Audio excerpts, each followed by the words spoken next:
Empezamos por definir la contabilidad desde un punto de vista técnico, y podríamos decir que es el conjunto de procedimientos o de técnicas que se deben realizar para registrar, procesar y resumir los hechos de carácter económico-financiero, que pueden ser referidos tanto a una empresa, a una organización, a un país, como también a unidades económicas individuales. Es decir, es una sucesión de anotaciones numéricas que recogen lo que sucede en una unidad económica. La importancia o el tamaño de la unidad económica no es relevante. De hecho, se utiliza prácticamente igual para una empresa, que es una entidad creada para desarrollar una actividad económica a través de la participación en el mercado de bienes o de servicios con un ánimo de lucro, es decir, con un claro objetivo, obtener beneficio o crear valor para sus accionistas. Pero la contabilidad es imprescindible también para una organización, entendida como una agrupación de personas con el interés de cubrir necesidades sociales, por ejemplo, partidos políticos, sindicatos, clubes deportivos o incluso ONGs. Pero la contabilidad también la necesitan los países para gestionar y llevar a cabo sus presupuestos. Y no olvidemos que ese control y registro lo necesitamos también las personas a nivel particular, las familias, que también somos unidades económicas independientes y que por tanto debemos anotar, conocer y gestionar nuestro dinero, lo que llamamos economía doméstica, y que es la unidad económica básica y fundamental. A nivel empresarial, los objetivos más importantes serían, por un lado, reflejar y dejar constancia de la riqueza patrimonio y por otro, reflejaría la capacidad de generar esa riqueza, es decir, el registro de las transacciones que realizamos en nuestra actividad y de los resultados obtenidos en esa actividad comercial. A nivel personal, también necesitamos conocer a qué necesidades debemos hacer frente y con qué recursos contamos para ello.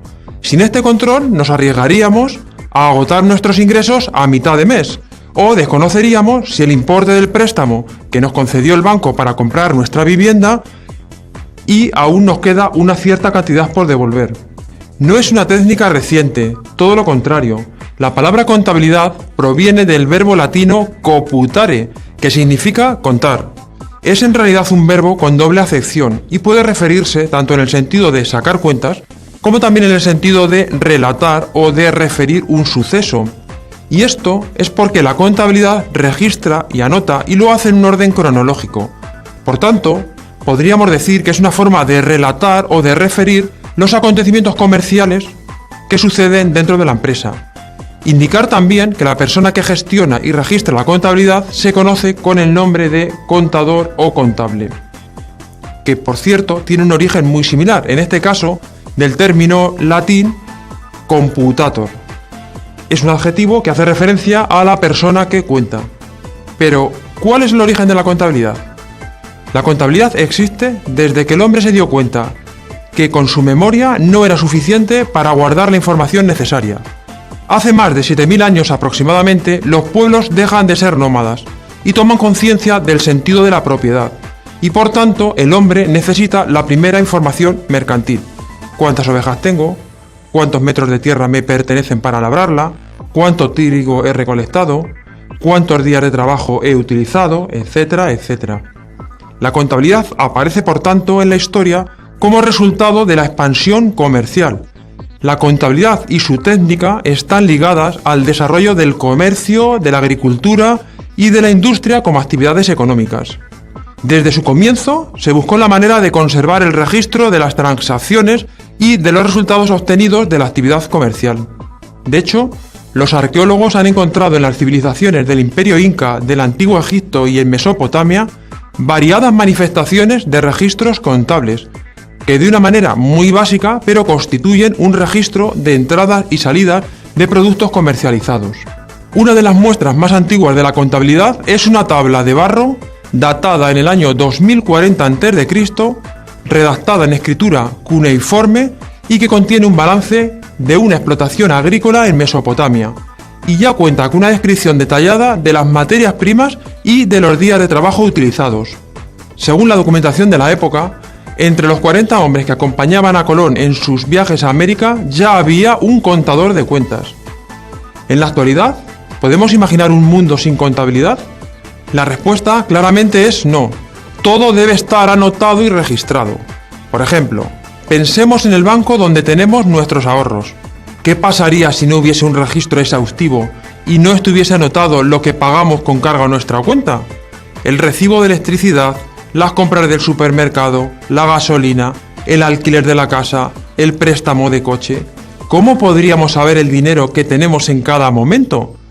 Y no solo nosotros, esto ocurre con cada uno de los clientes del banco. De no existir la contabilidad y el registro sería un caos total.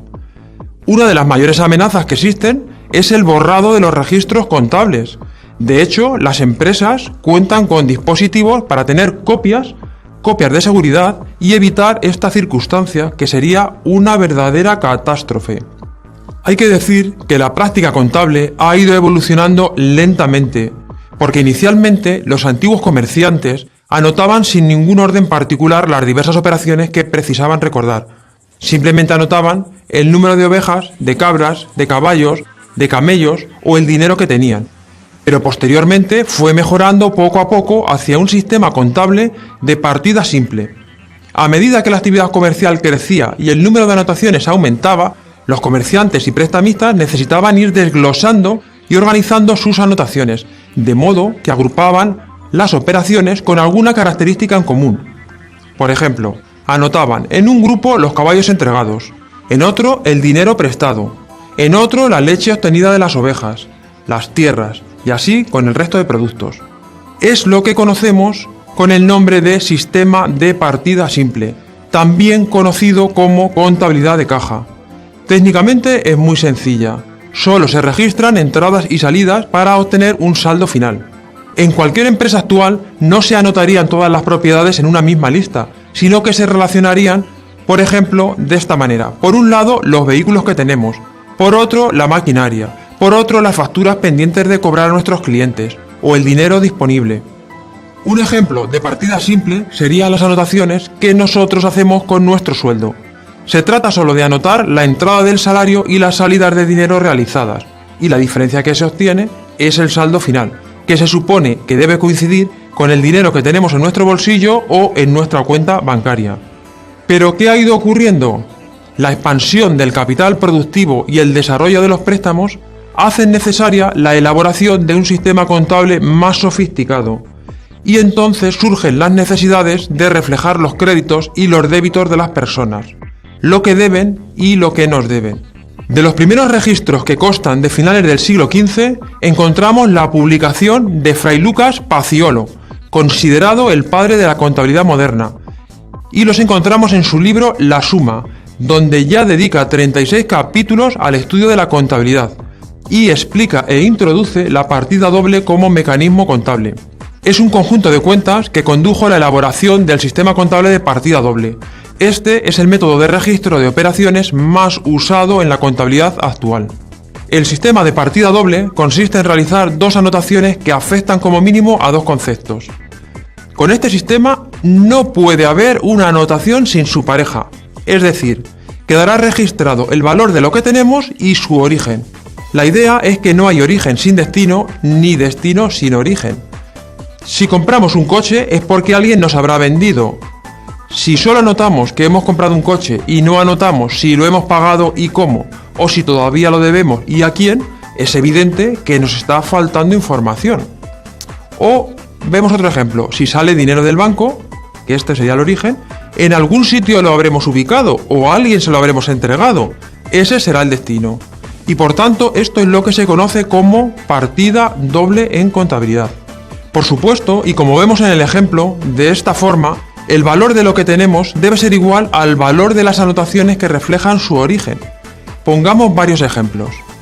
Tenemos un vehículo por valor de 20.000 unidades monetarias y el origen ha sido un préstamo del mismo importe. Tenemos máquinas que han tenido su origen en el dinero en efectivo, o el origen de las facturas de mis clientes es el trabajo realizado. Y por último, el dinero en efectivo que yo poseo ha tenido un origen, el pago realizado por mis clientes.